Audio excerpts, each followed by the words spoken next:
سورہ تحریم آیت نمبر 6۔ سورہ تحریم جو ہے یہ 66 نمبر سورت ہے۔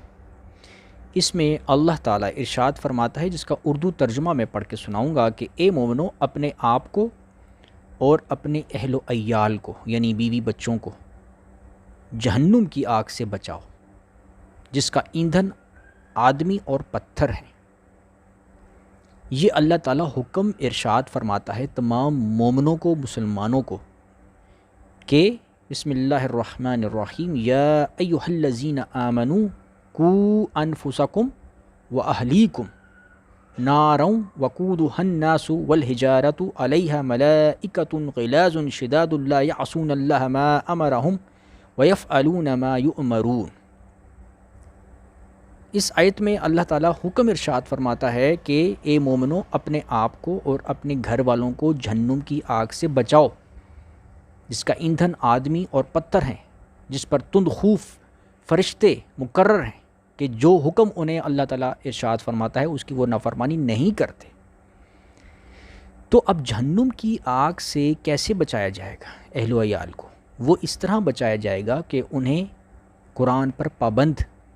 کرایا جائے، اولاد کی تربیت اس طرح سے کی جائے کہ انہیں اسلامی اور اچھا مسلمان بنایا جائے، اچھا مومن بنایا جائے۔ دنیا کی نسبت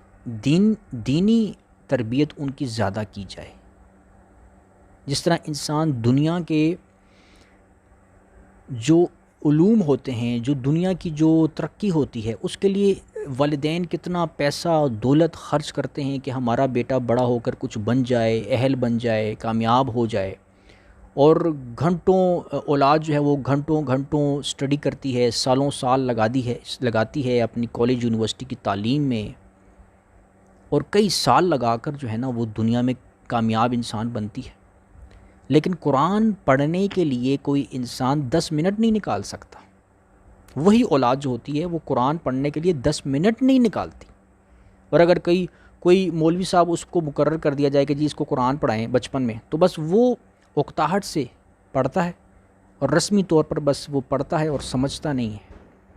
لیکن جو انسان یونیورسٹی میں پڑھتا ہے، کالج میں پڑھتا ہے، اس کے اندر تو اتنی قابلیت ہوتی ہے، اہلیت ہوتی ہے کہ وہ قرآن کو پڑھے، ترجمے کے ساتھ سمجھنے کی کوشش کرے، تفاسیر پڑھے، علماء کو سنے، لیکن وہ ٹائم نہیں نکالتا۔ نہ قرآن کو پڑھنے کے لیے ٹائم نکالے گا، نہ علماء کرام کو سننے کے لیے ٹائم نکالے گا، نہ دین کو سمجھنے کے لیے ٹائم نکالے گا، نہ نمازیں پڑھنے کے لیے ٹائم نکالے گا۔ 6 8 گھنٹے وہ پڑھائی کرے گا دنیا کی، لیکن نمازوں کے ٹائم پر وہ نمازیں نہیں پڑھے گا، اور والدین کو کوئی پرواہ نہیں ہوگی کہ جی ہمارا بچہ تو بس اچھا کام کر رہا ہے، پڑھائی کر رہا ہے، کوئی بات نہیں، نماز نہ پڑھے، نماز کون سی کوئی ضروری چیز ہے؟ یہ تو 2 ٹکے کے مولوی اور دیندار لوگ پڑھتے ہیں، ان کی کیا اوقات ہے معاشرے میں؟ اس نظر سے جب والدین دیکھیں گے اور نماز کو اہمیت نہیں دیں گے، علماء کرام کو اہمیت نہیں دیں گے، انہیں 2 ٹکے کے انسان سمجھیں گے، تو پھر یہی ہوگا کہ اولاد جو ہے وہ دنیا میں تو بڑا بن جائے گی، بڑا امیر بن جائے گی، بڑا سٹیٹس حاصل کر لے گی، دنیا میں کوئی ڈگری حاصل کر لے گی، لیکن اخلاقی طور پر اس کا یہی انجام ہوگا کہ اس کے گھر میں پھر لڑائی جھگڑے ہوں گے۔ ٹھیک ہے، اگر لڑکیاں ہیں، اگر ان کی تربیت ایسی ہے تو وہ بھی فتنے کا باعث بنیں گی، وہ بھی خاوندوں کی نافرمانیاں کریں گی، وہ بھی کہیں گی کہ میری مرضی، میری زندگی میری مرضی، میں جو چاہوں کروں۔ اولاد بھی پھر کہے گی میری زندگی میری مرضی، میں جو چاہوں کروں۔ دین یہ سکھاتا ہے انسان کو کہ انسان کی زندگی اس کی اپنی نہیں ہے، یہ تو اللہ تعالیٰ کی عطا کردہ امانت ہے۔